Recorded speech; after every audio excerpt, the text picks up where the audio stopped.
Breaking move by Pentagon Chief Leon Panetta. Senior defense officials say that Defense Secretary Panetta is removing the military's ban on women serving in combat, opening thousands of frontline positions. The move overturns a 1994 rule banning women from being assigned to smaller ground combat units. Military officials say that some jobs may open as soon as this year. Women currently make up 14.5% of the nation's 1.4 million active duty military personnel. A massive crowd showing up to the state capitol today, holding two separate rallies, one for gun control, the other against it. And as you would imagine, certainly a lot of emotion as well. Fox 43's Melissa Nardo here with more.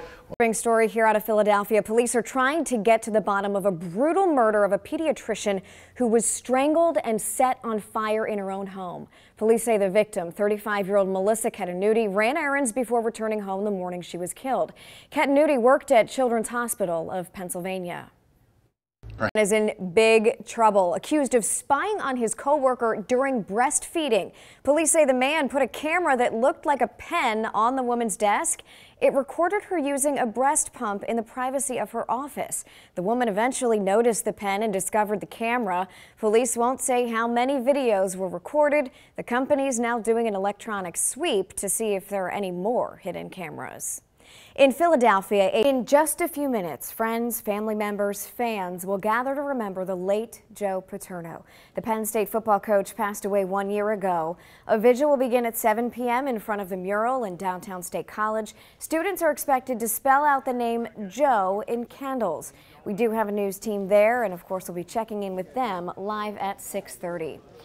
Weather that's gripped the Northeast has made life even more difficult for people whose homes were damaged by Superstorm Sandy.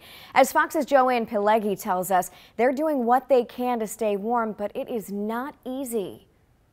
Sprinkler problem caused some issues at Harrisburg International Airport this evening. It happened at about 8 o'clock at United Airlines Gate D1. Now, for some unknown reason, the sprinkler system activated, showering the terminal gate. HIA spokesperson Scott Miller says at the moment they still don't know why the sprinklers came on. They should know some more information tomorrow. Cleanup at the gate is expected to be completed sometime this evening. In the meantime, United has moved its operations to another gate. Flight operations at the airport were unaffected. A groundbreaker is admitting he lost his temper when he put his grandmother's dog in a hot oven. The man was caring for his grandma's 9-pound Chihuahua Pinscher mix named Kudo. He told police that the dog nipped at him and he lost it. He put the dog inside the oven and left it there. When his brother came home, he realized what had happened, so he pulled the dog out. Kudo is now recovering with serious burns on 3 legs, singed fur, and bruises to his head. New York police. Philadelphia mom says that school officials went way too far, punishing her daughter over a piece of paper. This is what caused the uproar. It's a paper gun. It looks something like a sheet of ripped paper folded over. Melody Valentin's grandfather apparently made it for her the day before, and she was actually taking it to the trash when a boy saw it and called administrators. Her mom apparently was not a fan of President Obama's second inaugural speech. During an event, Wayne LaPierre criticized the president's address, saying that the president tried to paint fervent believers of the Second Amendment as extremists. I'd like to talk to you about one law. Foot-long fiasco, you've probably heard about it. It's now turning into a legal battle. 2 men from New Jersey are taking the restaurant chain to court, claiming Subway's signature sandwiches don't measure up. They filed the lawsuit. One of the most prestigious dog shows in the world, and a puppy from here in York County is hoping to be named Best in Show. This adorable Labrador is named Echo, and he's a grand champion in local dog shows. But on Tuesday, he will be taking part in the Westminster Kennel Club Dog Show in New York. Beautiful. Echo is one of only 54 Labrador retrievers competing. He's only 2 years old, but seems to love the competition. He's a big goose. Well, you may have heard that Monopoly wants to replace one of its tokens, and it's letting the public vote on which one should get the boots. Yeah, and right now the wheelbarrow is losing, but a local company has started their own campaign to save it. Photojournalist Rob Gill shows us.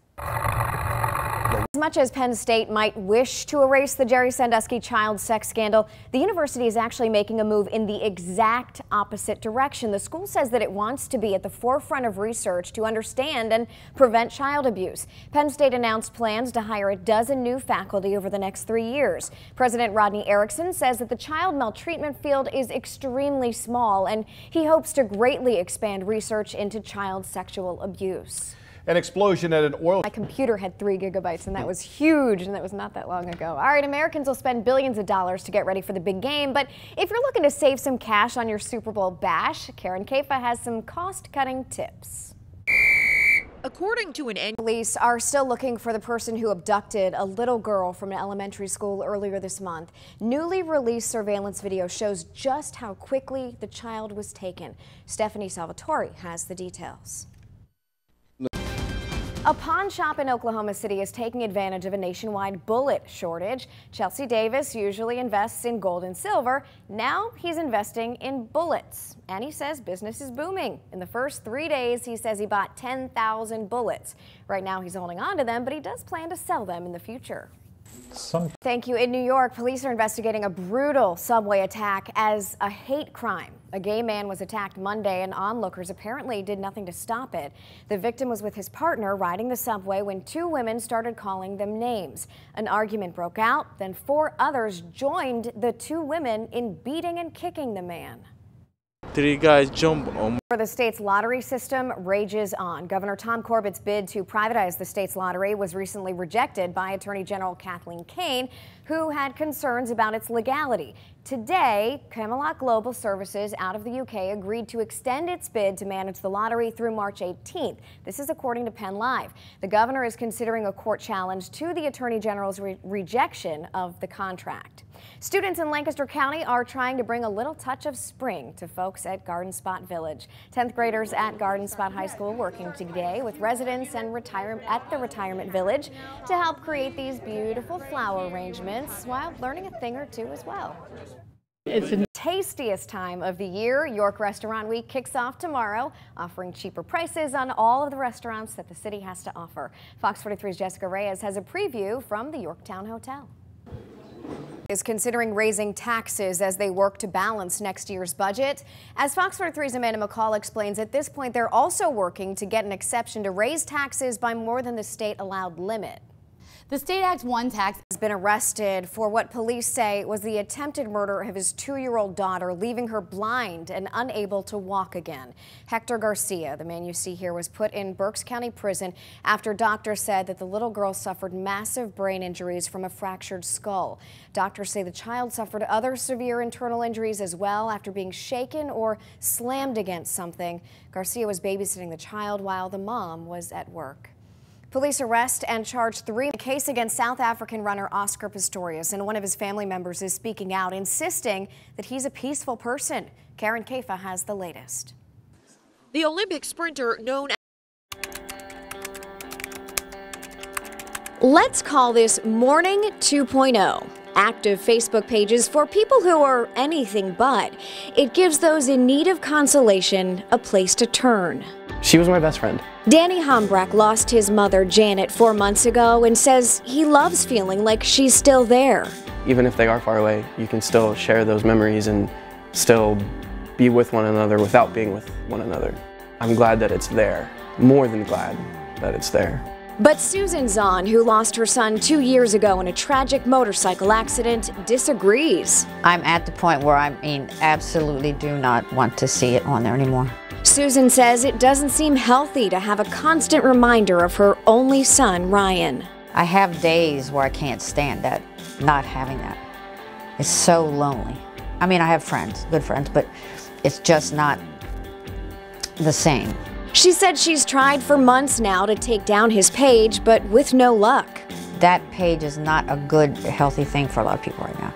According to many websites, the 5th stage of loss and grief is acceptance.